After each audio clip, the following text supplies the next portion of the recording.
The College Football Roundtable. What is coming from that? Did Donald Trump actually get anything done? We'll see. We'll take a look at that. And Nebraska is becoming the first program to challenge the new NIL Go program clearinghouse. We'll see if there's anything behind their claims to see if their NIL deal was legal or not. And we'll ask the question if that even is legal itself. Should the NIL Go program be in effect? We'll see. We'll take a look at that. And then, of course, at the end of the episode, we will take a look at the Iowa State football program to see what's going on in that program and what's next for their new head coach. But before we get into it, I got to make sure I ask you guys to go down, hit the subscribe button, hit the like button, leave a comment, tell me what your thoughts are. Should this College Football Roundtable actually get anything done? We will see. Leave your thoughts down below. I do got to ask you guys to make sure you subscribe, hit the like button, show me your support, tell me anything I'm doing good, and tell me anything that I could do better. Again, thank you guys so much for being here and watching, but let's get right into it, okay? So, the College Football Roundtable. Is anything going to come from that?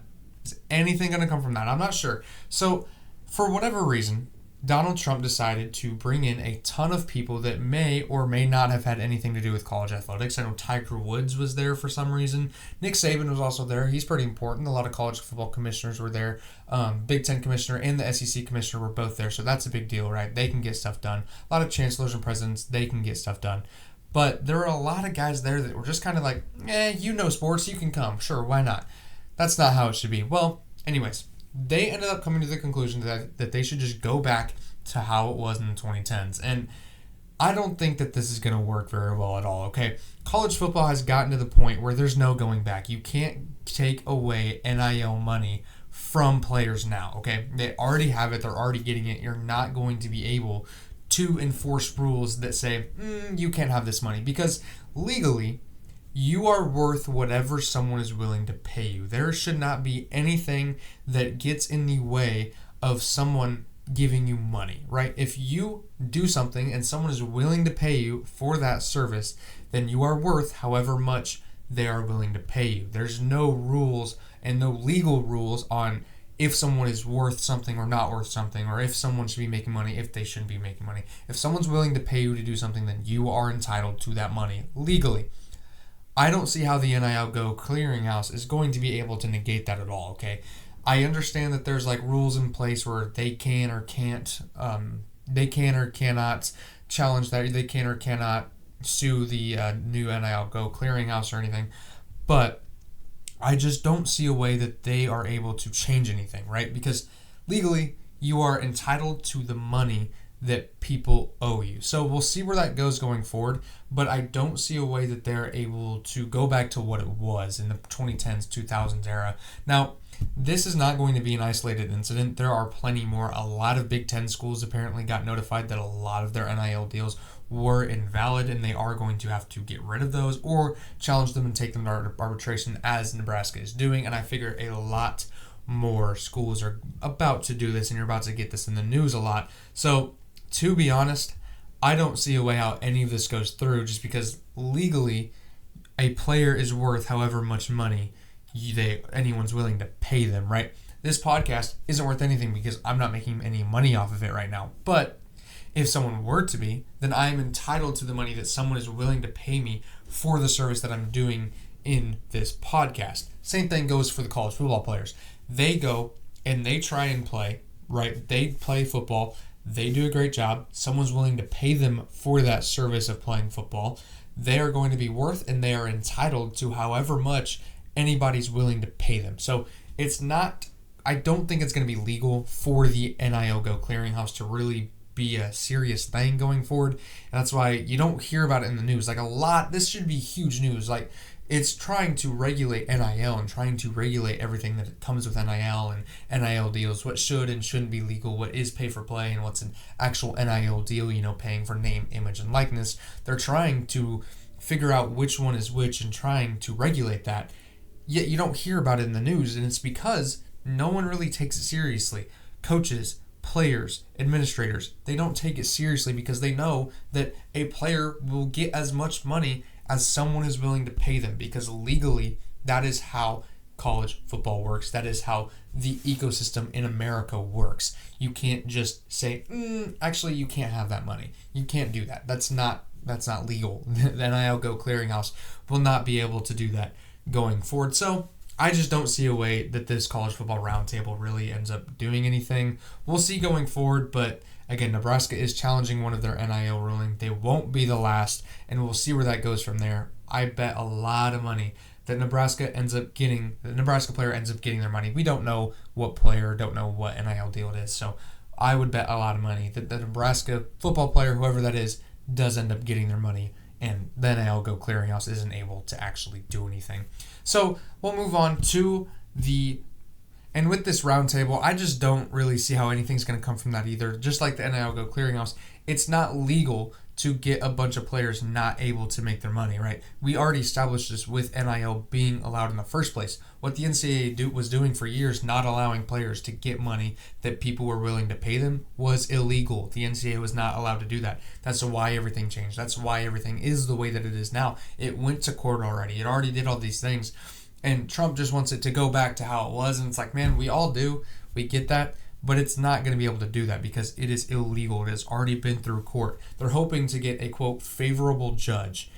Pretty much what they're saying is they want a guy that just wants the best for Trump and wants to support Trump and will do whatever he says. So hopefully we will see how this goes. And I just don't see a way that it's going to go back to how it is. Because, again, not paying players and not allowing players to be paid whenever people are willing to pay them is illegal. We've established this over and over and over again. So I just don't see a way that any of this ends up working. I don't see a way that the NIL Go Clearinghouse ends up working. I don't see how this roundtable ends up doing anything. I didn't see how this roundtable was going to do anything before it even started, just because you got Tiger Woods, you got a bunch of people in there, a bunch of golf players, you got a bunch of people in there that don't have anything to do with college football. You don't have an athlete in there. You don't have a coach in there. You have Nick Saban, who's an ex-coach, but he's not a coach anymore. You don't have those players. They don't have the people that are in this every single day and have this in their lives every single day. They don't have those guys in there. So I just don't see how that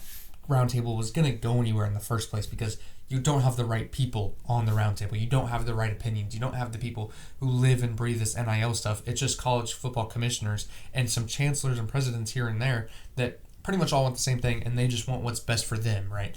You don't have a player in there. You don't have a coach in there. You don't have a coach who wants the best for the players. You don't have a player who wants the best for himself.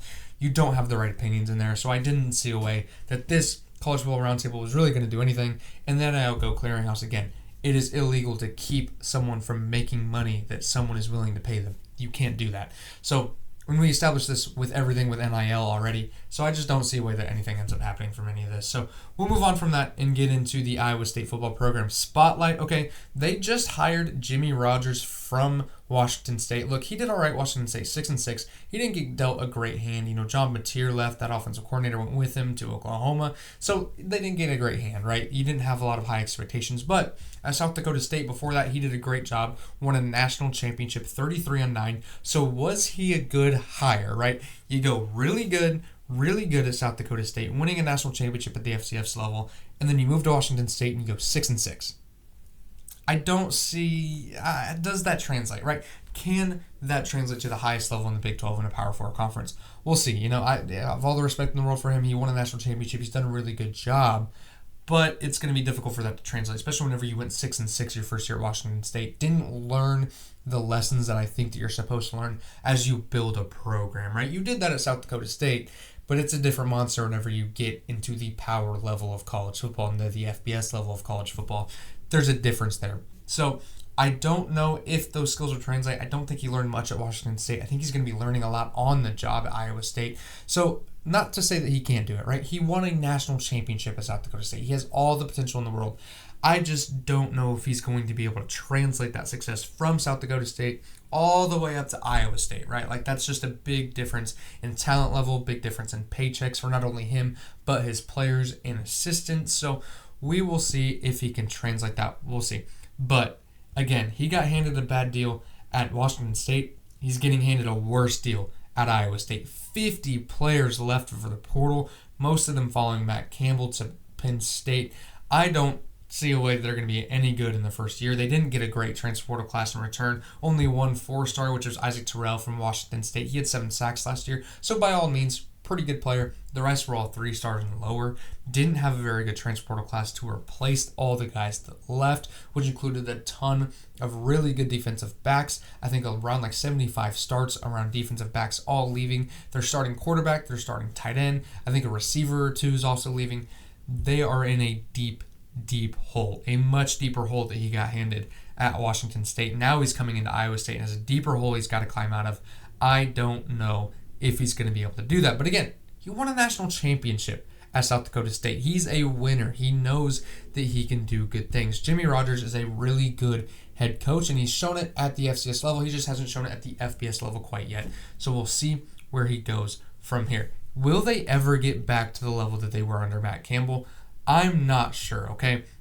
Matt Campbell was an insanely good head coach for Iowa State. He brought them to levels that they had never seen before. I believe that they won 10 games for the first time ever under Matt Campbell. He did an insane job there. Can they get back to that level? I don't see them doing that just because I don't think they have the funding there. I don't think they have the NIL backing there as like, say, Texas Tech down in Texas, right? They got a ton of money down there.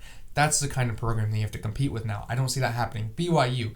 Look, I don't know if they have it much with their football team, but they did get a 5-star in Ryder Lyons. He's coming in there in a few years, so they got some NIL backing. I know you look at their basketball team, they got AJ DeBonson. They got a lot of money out there in Utah for BYU, so we'll see where that goes. Those are big money programs that you have to compete with, and I don't think Iowa State has that backing yet, and I don't know if they ever will. So we'll see where they go from there in terms of funding. I don't think they're at where they need to be, but we'll see, right?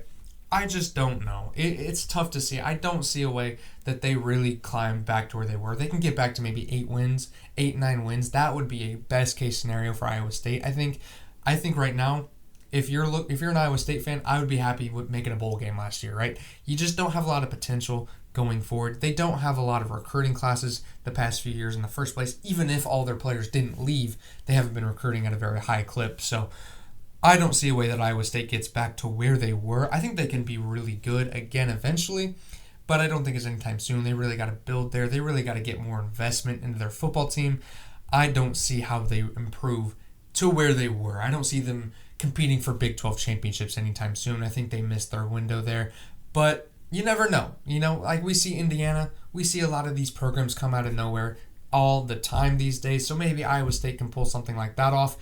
I don't see it happening. We'll see. Maybe they can get some funding in there. That's the only optimism I have for Iowa State fans. Again, you lose 50 players to the transfer portal. I don't see a way that you're going to do really anything that great. So we'll see where Iowa State goes from there. Don't have a lot of confidence in them, but I think they got a good coach. I think Jimmy Rogers did a really good job at South Dakota State. He won a national championship, like I said. He is really good.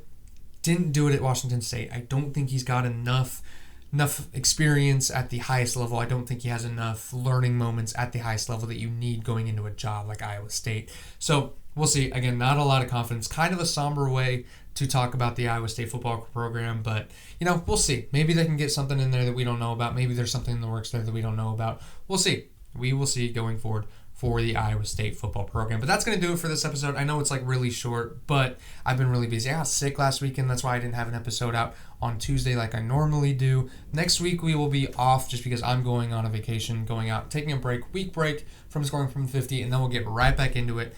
Episodes every single Tuesday. Make sure you're subscribed down below so you don't miss a single upload. But again, thank you guys so much for watching, and I'll see you next time.